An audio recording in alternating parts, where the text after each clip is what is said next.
Without knowing which exact words triggered Hijiken, a spark suddenly shot to the deepest part of his pupils.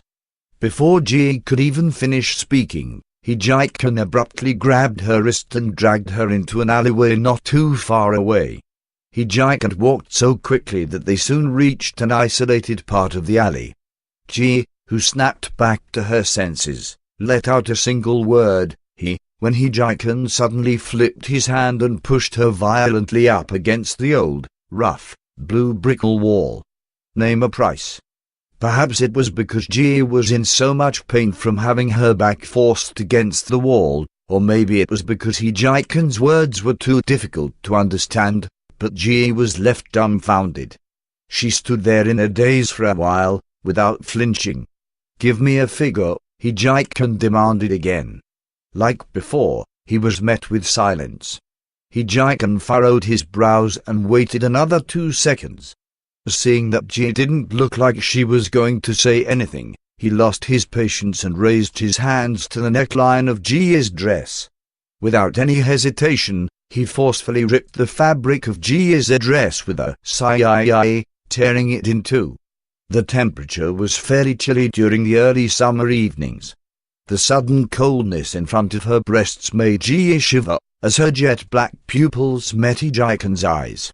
The young man's eyes were cold.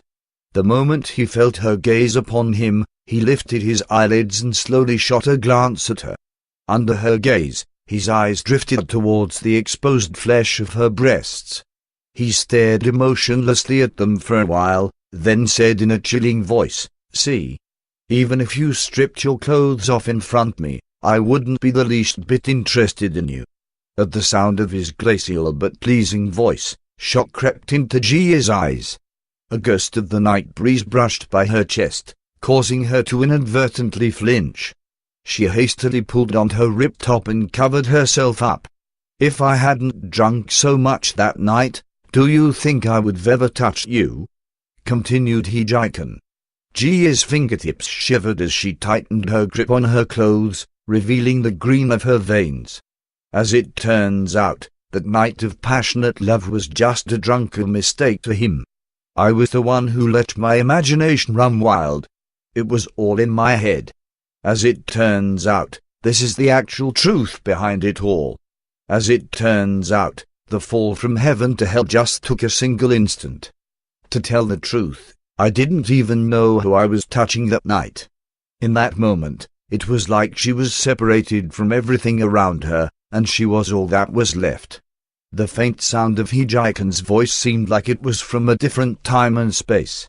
With a fierce and vicious voice, he said, "So, give me a figure. Just how much would it cost for us to settle this and pretend nothing happened?"